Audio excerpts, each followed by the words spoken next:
आज हम सभी इस वीडियो में परिसंचरण तंत्र के प्रकार आसान भाषा में शॉर्ट नोट्स साथ पढ़ेंगे। चलिए देखते हैं कि परिसंचरण तंत्र कितने प्रकार के होते हैं और इनके उदाहरण क्या हैं। चलिए स्टार्ट करते हैं। परिसंचरण तंत्र के प्रकार, टाइप्स ऑफ सर्कुलेटरी सिस्टम।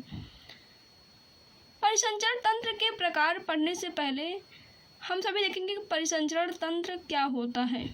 परिसंचरण का मतलब है कि पूरी बॉडी में संचरण, पूरी बॉडी में ब्लड के माध्यम से यानी कि रक्त के माध्यम से ऑक्सीजन, कार्बन डाइऑक्साइड, पोषक पदार्थ, हार्मोन, पचे हुए भोज्य पदार्थ आदि संचरण करते हैं, आदि घूमते हैं, यानी कि ये सभी जो पदार्थ हैं पूरी बॉडी में घूमते हैं, इसे ही कहते हैं परिसंचरण।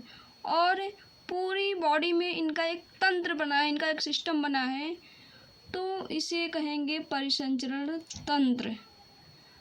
परिसंचरण तंत्र दो प्रकार से होते हैं, खुला परिसंचरण तंत्र और बंद परिसंचरण तंत्र। खुला परिसंचरण तंत्र open type of circulatory system, इनके नाम से ही स्पष्ट हो रहा है खुला परिसंचरण तंत्र, यानी कि इनमें कोई जो नली होती है जिसमें रक्त बहता है, इनमें कोई नली नहीं होती है, यानी कि कोई रक्त वाहिनी जो होती हैं वो वाहिनी नहीं होती है। ये जो है डायरेक्ट पूरी बॉडी में ब्लड सप्लाई करते हैं, यानी कि इनमें कोई नली नहीं होती है और इनका जो ब्लड होगा पूरी बॉडी में डायरेक्ट पहुंचता है। और ऐसे जीव हैं मोलस्क फाइलम के जीव, आर्थ्रोपोडा के और यूरोकार्डेटा के।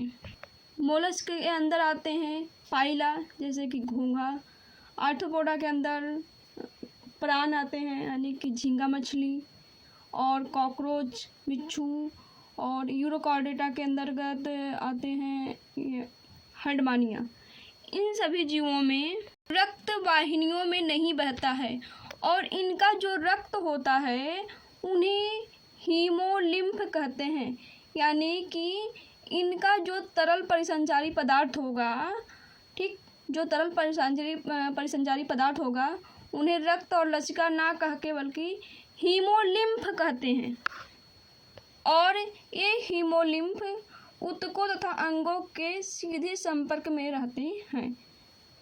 बंद परिसंचरण तंत्र, close type of circulatory system, इसमें जो रक्त होता है वाहिनियों में बहता है, यानी कि जो रक्त होता है धमनी और शिरा में बहता है। जो रक्त वाहिनियाँ होती हैं, जो नली होती हैं, वो धमनी और शिरा होती है, इनमें जो है रक्त और लसिका बहता है, यानी कि रक्त वाहिनियों में रक्त और लसिका बहता है, ना कि पूरी बॉडी में डायरेक्ट टहलता है। पूरी बॉडी में डायरेक्ट टहलने वाला परिसंचरण तंत्र खुला परिसंचरण तंत्र होता है, लेकिन बंद परिसंचरण तंत्र में कोई नली लगी रहेगी जिसमें ब्लड, इस नली के माध्यम से ही ब्लड एक स्थान से दूसरे स्थान तक पहुंचाया जाएगा, ठीक, और सीधे अंगों के संपर्क में नहीं होते हैं। इनमें जो ब्लड होगा सीधे अंगों के संपर्क में नहीं होगा, यानी कि हमारे किसी अंग में ऑक्सीजन पहुंचाना है, हमारे किसी अंग में ऑक्सीजन पहुंचाना है तो ब्लड ऑक्सीजन को लेकर डायरेक्ट नहीं पहुंचेगा, वो धमनी के माध्यम से, जो ब्लड होगा धमनी के माध्यम से ऑक्सीजन को लेके, मान लीजिए हाथ में ही पहुंचाना है, हाथ की उंगलियों में पहुंचाना है, तो धमनी के माध्यम से ऑक्सीजन जो है रक्त लेकर आएगा। चाहे जो भी पोषक पदार्थ या ग्लूकोज, जो भी पदार्थ सप्लाई करना है रक्त को, वो पूरी बॉडी में किसी नली के माध्यम से एक स्थान से दूसरे स्थान पे सप्लाई करता है, ना कि डायरेक्ट।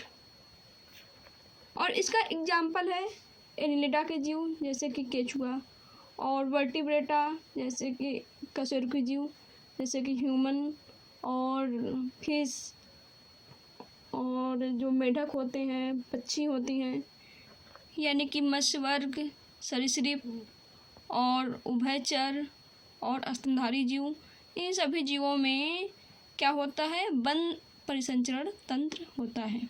उम्मीद है आप सभी को समझ में आ गया होगा। बस आज के लिए इतना ही। वीडियो कैसा लगा कमेंट करके बताइए। यदि चैनल पे नए हो तो चैनल को सब्सक्राइब कीजिए, वीडियो को लाइक कीजिए, कमेंट कीजिए और अपने दोस्तों के पास शेयर कीजिए। वीडियो को पूरा देखने के लिए धन्यवाद। स्क्रीनशॉट ले लीजिए।